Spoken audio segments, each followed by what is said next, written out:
Hello, everybody, and welcome to the first Impact Job Talk podcast. And I'm here with Matt Peal, one of the partners of Impact Business Group.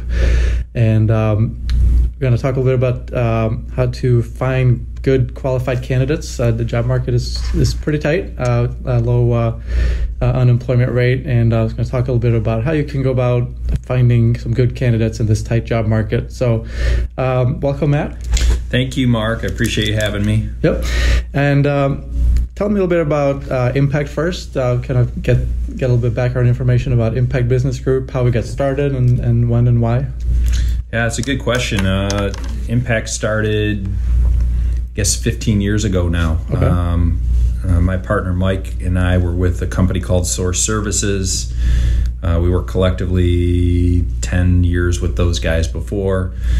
And Source was bought out by Romac International. We were an ESOP at that point, and Mike and I felt we could do it better as far as processes, working with candidates, working with clients, and that's how Impact Business Group started. We had a vision that we could do this better for both our clients and candidate constituents, and we stepped aside and founded Impact Business Group. Okay, and what would you say makes Impact Business Group a little different from other staffing companies? I hope people would say our process makes us different in that we spend an exorbitant amount of time up front with our candidates and clients to truly understand what they're looking for. Not just here's a resume, what do you think? It's really what types of people will succeed in this company, what types of people will fail, and we look for the cultural fit. Same thing on the candidate side. We really try and delve in and understand from their standpoint what that ideal role is so they can go back to their jobs, and we function as the eyes and ears to the market. And when those type of roles surface, we get a hold of them and say, this is the type of opportunity you've outlined for us. And are there any specific or particular types of job roles or opportunities that you work with? For the most part, where IT, engineering, and accounting finance as an organization goes, that's our core. I hate to use the word boutique, but that's our core business. Anyone in the IT field, engineering, manufacturing, supply chain, or accounting finance. Okay. But over the years, we've expanded that. We do some HR, customer service, APAR, but most people would define us as a specialty staffing firm in IT, engineering, and accounting finance. Okay, and so as I mentioned in the kind of at the start of the show here, that the unemployment rate is really low right now, record level low, I guess you could say. So how has that changed how recruiters and Impact Business Group might go about searching and finding qualified candidates? I think it's helped us. As I said in the onset, our process is different. We're not calling people and say, hey, what do you think about this job? Our approach is, hey, this is the type of role you've defined for us as being ideal. So our processes have kind of further separated us from our competition, meaning starting with the candidate and understanding truly what's important to them. Mm-hmm. And then when opportunities surface that align, we're coming forward with criteria that they've laid out for us. Not in today's labor market, you'll see a lot of recruiting firms that take the approach, hey, I've got a perfect job for you, and what do you think about this role? And it's just not a recipe for success. It's throwing it against the wall and hoping it sticks, and it doesn't benefit anybody. So if you're somebody looking for a job, and if you're maybe talking to different recruiting firms, what are some things that you might want to look out for, and what do you think might set Impact aside from some of the other ones, or be more helpful? Yeah, ultimately from the candidate standpoint, as they reach out to other recruiting firms, ideally it's us if you're in that IT, engineering, and accounting finance space, but as they reach out to that recruiting firm, helping them understand what that ideal role is. It could be industry, it could be additional responsibility, it could be additional functionality, whatever is the motivator for that person to take a look at the job market. Make sure that recruiting group truly understands what that ideal role is versus the opposite approach is, here's a job description, tell me what you think. Right, so instead of just here's a resume and just kind of pass it along. Yeah, and that's what you'll find, right? They'll make a judgment based on your resume, which doesn't tell anything about you as an individual, and they'll see keywords or functional or industry experiences that align to what a client need is that they're servicing, and try and push you forward or steer you towards that role. And in fact, that might be an industry you want to stay away from, or you may want to be in a more forward-looking role than a heads-down individual contributor. So what do you think are the biggest changes in the job market as it comes to recruiting over the next few years? It's always tough to predict where the unemployment rate and things like that will change and head to over the next year or two. But what do you think might be the biggest changes for recruiters and recruiting over the next 12 to 24 months? Yeah, I don't envision that the labor market is going to soften anytime soon. And this is across the board. IT, engineering, and accounting, finance, our core, we're probably sub 2% unemployment. But that unemployment rate applies for skills trades. It applies if you need to get your house painted at home. Finding good, qualified people that can get the job done is going to be at a premium. Yeah. So is there anything that has surprised you over the last few years as far as where you have been able to find those good candidates when they're so hard to find? Is there anything that maybe has kind of caught you off guard or surprised you as far as where you've been able to find them? It is a evolving market with social media. It's an evolving market with how people are connected to different resources within a company that may have an opening. So I think that the world is flat. Information is available instantaneously. So staying on top of or ahead of that instant gratification mode of here's a new updated job and sitting in a meeting and a recruiter texted you or sends off a job description. It's almost instantaneous today. So being part of that campaign and being in front of potential candidates and clients is a challenge. It's 24/7 in the recruiting world because most managers are looking at resumes after hours, and they can send interview requests or, hey, do you know if this person is still available? And those types of questions usually take place after hours. So being available and making yourself available in this market to serve both candidate and client after hours is at a premium. Yep. So are there any special places that, as far as the Impact Business Group, that you would have your recruiters go and look for candidates that might have been a little different than a few years ago? There's no bad place to look. I think generally speaking, accounting, finance people in general are more conservative and reserved in how they use social media. So those folks typically network within user communities or user groups, CPA associations, to start spreading the word that they may be looking for a role. So they take a more conservative approach on how they make themselves available. IT folks are obviously that's their game, and they're usually on the leading edge of the social media outlets, the job postings, and how they go forward with presenting themselves.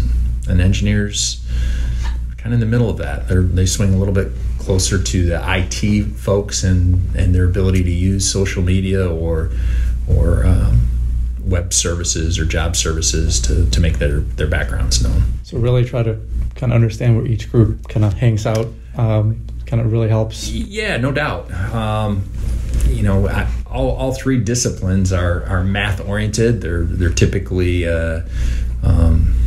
pretty structured processes, and they want to stay within their swim lane of networking with people they know and trust about making a career change. So being attached to those user groups and being visible and being seen as a trusted partner is really key for all three of those areas. Yep. So for someone who, whether they're new in the game in recruiting or maybe been at it for a while, from your point of view, what would be a number one tip or a few maybe tips that you would give someone as far as helping them find qualified candidates? What's something that sort of stands out that really might make them stand apart from other hiring managers, recruiters, or as far as trying to find good candidates? Yeah, from the hiring manager standpoint, tap your network. Yep. We get so self-absorbed that we don't think about all the other options that are out there, whether it be, connecting with your school alumni association or making your opening from a client standpoint visible on LinkedIn or any other social media that they feel comfortable with, saying, hey, I'm looking for this type of role. If you know anybody that may align, let me know. So from the client standpoint, those are some things to make their position more visible and leverage their professional and personal networks to find people. From the candidate standpoint, as they're looking for new positions, do the same thing. Use LinkedIn to find similar profiles that may have come out of the same university and connect with them, and say, are there any openings within that organization that they're with today? Here's my background, love to connect. So I know there's a perception that LinkedIn is a social media platform, which it is, but it's a professional networking platform, and making yourself available to internal talent acquisition people as well as third-party recruiters like us is critical in that search. So kind of the old school, just get out of network, basically. It is. Still stands. Yeah, the tap your network has moved from, the old school manufacturing directory or the old school business card, which I don't know the last time business cards were exchanged, but to using LinkedIn and social media to connect with like-minded folks at an organization that may be of interest to you. If you're targeting company XYZ, leverage those folks that went to the same college or university as you did and do similar things at that company, and you'll be amazed at the connections that are there. Okay, yeah, I agree with that.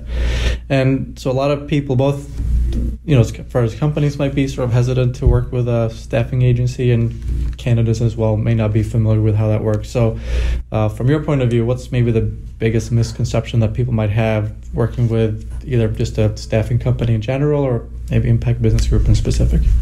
Yeah, from the client side, it's the fees associated with it. Unless we're involved in a retained search, which makes up probably 15% of our business, the fees are all contingent. There's no fee until we provide that hiring client the correct candidate.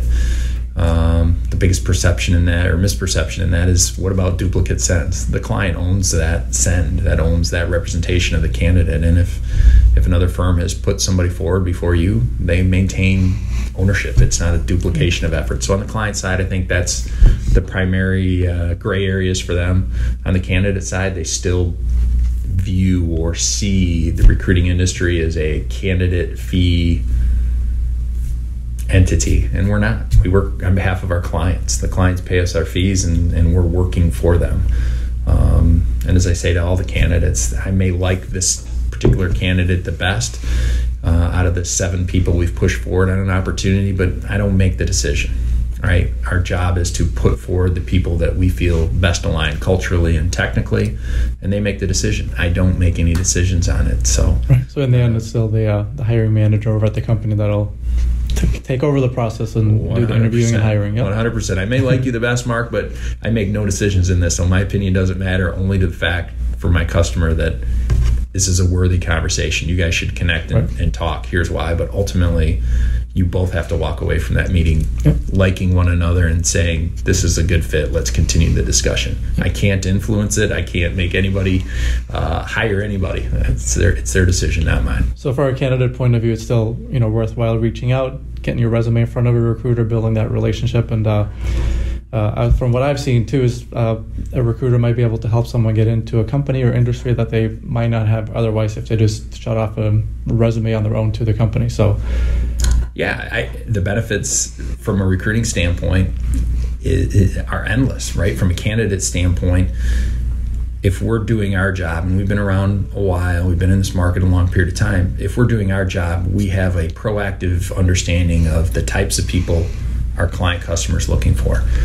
By the time that position makes it to job boards or social media, that's a reactive scenario. But we want to know about those roles as they come out of the boardroom and be able to leverage our network and talk to candidates before before that role becomes. So the recruiters might likely know about some job opportunities before they ever hit Monster or LinkedIn or anything like that. Ultimately, that's the goal. Right. Ultimately, that's the goal. When you've helped a customer over a long period of time, you get to understand what types of people succeed there, what types of people fail, and those client organizations that embrace that top talent mentality, we're always keeping them aware of people that would align culturally, and whether there's a spot open or not, they will talk to that candidate. Okay. And that's where the value is. So I know we already touched on it a little bit, but within the three areas that Impact works within, IT, engineering, finance, accounting, are there any specific challenges within each part of the job market for each one of those, I guess, three silos? And what are some pieces of advice you can give someone recruiting within those three groups as far as maybe how to think about them a little bit differently and trying to find those candidates? Yeah, from an IT standpoint, again, the best advice I have to the candidate is making sure that they have a clear understanding of self. What's that ideal role? What's that ideal industry? Very seldom is compensation a top five in their motivator, but making sure they have those pushes and pulls, clearly defined to the recruiter and of themselves of what that ideal company and role looks like. So for the IT folks, they're able to research those types of companies and dig in pretty quickly. Accounting, finance, same thing. You want to have your identifiers clearly laid out and then leverage those professional user groups that align with where your targeted search is. Network with like-minded folks in like-minded scenarios to see what opportunities exist. And last but not least, for engineers, it's kind of a combination of both. Hit those user groups, but knowing that roadmap, what industry you're targeting, what type of role you're targeting, and then making sure you're aligned into those networking groups and LinkedIn or in social media settings so your background is made visible for folks in my seat to find you. Yep. So for someone who's a recruiter for a staffing company or maybe a corporate recruiter for an organization, you would say is maybe try to connect with some of the local user groups, specific networking groups for those particular fields to try to connect with candidates a little bit easier than maybe just the generic LinkedIn search. Is that what without a doubt, right? In the company culture, the type of role, the industry are things that are the primary change agents for a candidate. It isn't, hey, I need to make $5 an hour or $10,000 an hour more. My analogy is, I could pay somebody, $100,000 a year to pick up rubbish in New York City in the month of July only, which for those that have been to New York is the doesn't sound like too much fun. Yeah, it's not fun, right? I can't pay you to enjoy the suffering that goes through that type of scenario. So money's not the motivator; it's the culture, the team, and obviously forward-thinking opportunities. Where can I grow from here? That are the biggest motivators for anybody, and connecting with user groups, professional organizations to uncover those similar type of cultures or teams is key. Right. Okay. And then lastly, if someone wants to kind of reach out or connect with any either follow-up questions for us for this podcast, or maybe wanting to connect about either job opportunities or trying to find candidates, what would be the best ways to do that? Well, thanks to you, Mark. Our social media presence is excellent. So certainly encourage people to hit our website, impactbusinessgroup.com. There's so many different ways to connect to us. Feel free to send an email at jobtalk@impactbusinessgroup.com. Happy to answer any questions, as will you, on yep, absolutely, the market, recruiting, how to find a new job, or if we can help you, individually or professionally, let us know. jobtalk@impactbusinessgroup.com or our website are the best ways to connect with us. Yep. And we're planning to have a new Job Talk every week, so if you have any topics that you're thinking would be interesting for us to talk about, or maybe some follow-up questions to this podcast that we can answer for the next one, just shoot us off an email like Matt said. We'll be happy to talk with you and connect with you and follow up. So yeah, for sure. If there's areas that will lend itself for the seat you sit in, please reach out to us and let us know. We're happy to talk about any perspective, whether it be from a client's standpoint or a candidate standpoint or overall job market. Happy to answer anything that you think would be helpful from the seat you sit in. Yep. So thanks for joining us again. This was the first Job Talk podcast. So whatever platform you happen to be listening to us on, hit the subscribe button so you can get notifications when we post our next episode. And again, reach out to us if we can